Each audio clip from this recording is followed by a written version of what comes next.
तुमच्या नजरेमध्ये समालोचनाचा अभ्यास माझा आहे, परंतु शब्दशास्त्राचा माझा अभ्यास नाही. मी मूळ करतो विषय तंत्रज्ञान AI, तारक की मारक. मुळात मला असं वाटतं की AI हे तंत्रज्ञान होऊच शकत नाही. तंत्रज्ञान हा शब्द तिथून काढून टाका. AI हे कृत्रिम प्रोग्राम म्हणजे कार्यक्रम आहे. आता याच्याबद्दल कोणाला अजून कितपत काय काय माहिती आहे मला माहीत नाही, कारण जे मला जाणवते ते मी सांगणं मला कर्तव्य वाटतं इतक्यासाठी की याची गुन्हेगारी पार्श्वभूमीकडे जाणाऱ्या वाटचालीने ज्या कारवाई असते त्याच्यामध्ये याची जडणघडण येणाऱ्या काळामध्ये खूप महत्त्वाची आहे. आता प्रथम हेच जाणून घेऊया की हे आर्टिफिशियल इंटेलिजन्स म्हणजे हे नेमकं आहे काय. हे कृत्रिम बुद्धिमत्ता एक तयार केलेला प्रोग्राम आहे. इथे ती प्रणाली नाही आहे, त्याचं ते प्रमाण नाही आहे. कारण काय, एखाद्या गोष्टीचं प्रमाण मांडत असताना आपल्याला त्याचे 1,00,000 संदर्भ द्यायला पाहिजे, ते आर्टिफिशियल इंटेलिजन्सकडे नाही आहे. उदाहरणार्थ साधं मी तुम्हाला एक गोष्ट सांगतो की आपल्याला हे करायचं आहे ते करायचं आहे म्हणून एखादा प्रश्न जर आम्ही ChatGPTला अथवा जेमिनीला दिला तर त्याच्याकडे ज्या 1,00,000 लोकांनी जे संदर्भ दिलेत, जे त्या लोकांना माहिती आहेत, त्याच्या आधारावर ते तुम्हाला एक गणितीय आकडेमोड सांगू शकतं. परंतु जर त्याच ChatGPTला जर मी विचारलं की जर येणाऱ्या 5,000 वर्षापूर्वी जर एखाद्या आयुर्वेदमधल्या डॉक्टरांनी एखाद्या सशक्त पुरुषाची लक्षणं कुठे लिहिली आहेत हे जर त्याला विचारलं तर ते त्याला येणार नाही. त्याच्यामुळं ही कृत्रिम बुद्धिमत्ता फक्त एक कृत्रिम बुद्धिमत्ता आहे. त्याचं एक संदर्भ प्रमाण म्हणून आपण त्या गोष्टीकडे बघू शकतो.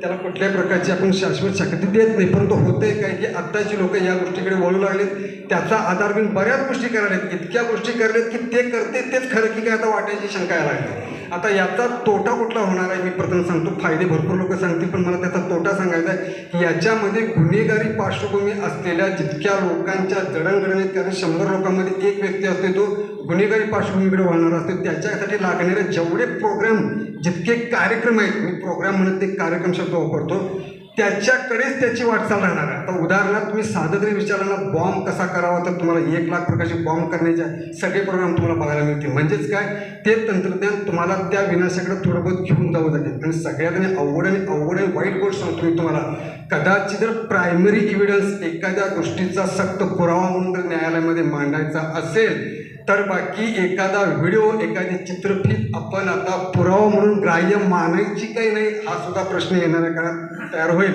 नंतर मधून सायबर गुन्हेगारीचं प्रमाण भयंकर वाढणार आहे, इतकं वाढणार आहे की त्याची तुम्ही तुलनाही करू शकत नाही.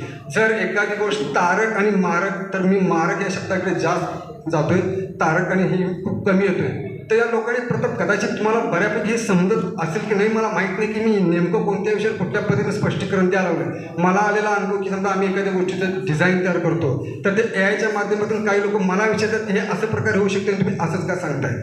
आता ॲक्च्युली खरं असं आहे की AI त्याला दिलेल्या प्रोग्रामच्या आधारावर मला एखादी गोष्ट सांगते, पण त्याचा वापर आजकाल या गोष्टीकडे जास्त होणार आहे. इव्हन अगदी मी डॉक्टरी पेशाकडे पण बोलतो. आजकालचे लोक काय विचारले, BP वाढलाय काय करू, असं तुम्ही जेमिनीला विचारलं तर ते तुम्हाला बऱ्याच गोळ्यांचे प्रिस्क्रिप्शन देऊ शकते. परंतु हजारो लोकांच्या शरीराचा अभ्यास करून फक्त एखादा निष्णात डॉक्टरच तुमच्या BPवर कोणती गोळी द्यायचं याचं विश्लेषण देऊ शकते, कुठलं आर्टिफिशियल इंटेलिजन्स देऊ शकत नाही.